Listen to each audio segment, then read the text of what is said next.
नमस्कार आप सभी को। मैं राव एनपी सिंह आप सभी के समक्ष आज बात करूंगा देश में फैल रहे girls crime and rape case के बारे में। बातों के इस मंजर में कुछ त्रुटि हो या किसी की भावना को आहत पहुंचे तो क्षमा चाहता हूं। कुछ कविताओं से प्रभावित होकर मैं खुद को विचार बयां करने से रोक न पाया, क्योंकि हुआ है ऐसा काज जो मुझे अभागा कर गया। करतूत देख इंसान के हैवान भी अब डर गया। चुभेगी वो दहलीज भी महफूज जिसको माना है, मासूम के जहम में अब खौफ जो इतना भर गया।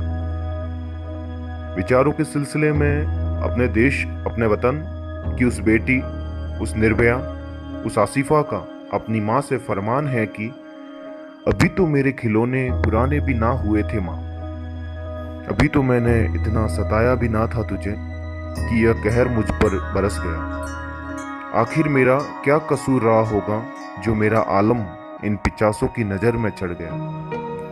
वो दिन लौटा दो मुझे, वो जहां मुझे लौटा दो फिर से। जी लूंगी सारी जिंदगी उन्हीं दिनों में, तैयार करूंगी खुद को उन पिचासों से लड़ने में। मुझे देखने थे इस जमाने के ये अजीबो रंग, मुझे देखने थे इस जमाने के ये अजीबो रंग। मेरे दिल के जज्बात भी पूरे कहाँ हुए थे तेरे संग। मैं एक कली अधूरी सी थी, क्यों मुझे खिलने से पहले ही मसल दिया। आखिर मेरा क्या कसूर रहा होगा जो मेरा आलम इन पिचासों की नजर में चढ़ गया। शायद जवाब ना दे पाई अपनी बेटी को एक माँ, क्योंकि नारी के रूप में पता है उससे भी हालत कायनात। यहाँ कुछ टीवी का तो कुछ फिल्मों का हाथ बताते हैं, कुछ पहनावे का तो कुछ खुलेपन का दोष बताते हैं।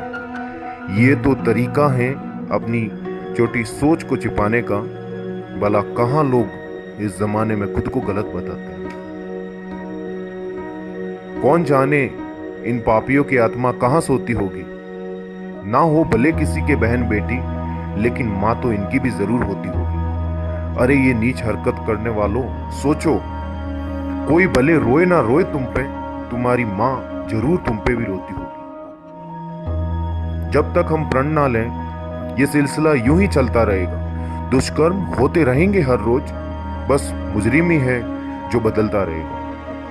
हर रोज किसी बेगुनाह की सांसें छड़ती रहेगी, थमती रहेगी, और किसी लड़की को आता देख उन पिचासों की महफिल यूं ही जमती रहेगी। मगर उनके मनोबल को इतना हमने ही तो खोला था जब उन्होंने पहली दफा किसी की बेटी छेड़ी थी। कौन था जो बोला था? उनके चरित्र में थोड़ा हमने भी तो लेखा किया। जब शोषण होता देख हमने जान के अनदेखा किया। उस दिन हमारे अंदर का इंसान आखिर क्यों जगा नहीं? उस दिन हमारे अंदर का इंसान आखिर क्यों जगा नहीं?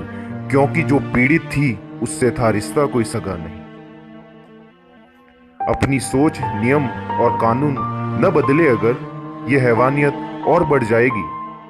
पहले निर्भया, आज आसिफा, कल कोई और सूली चढ़ जाएगी। इसलिए तय करो कि अब से खुद को चुप रहने के बहाने नहीं देंगे।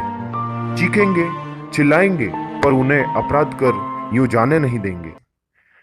क्योंकि हमारे अंदर मशाल है, आग एक विशाल है। जो मिल जाए एक चिंगारी तो दुश्मन के लिए काल है।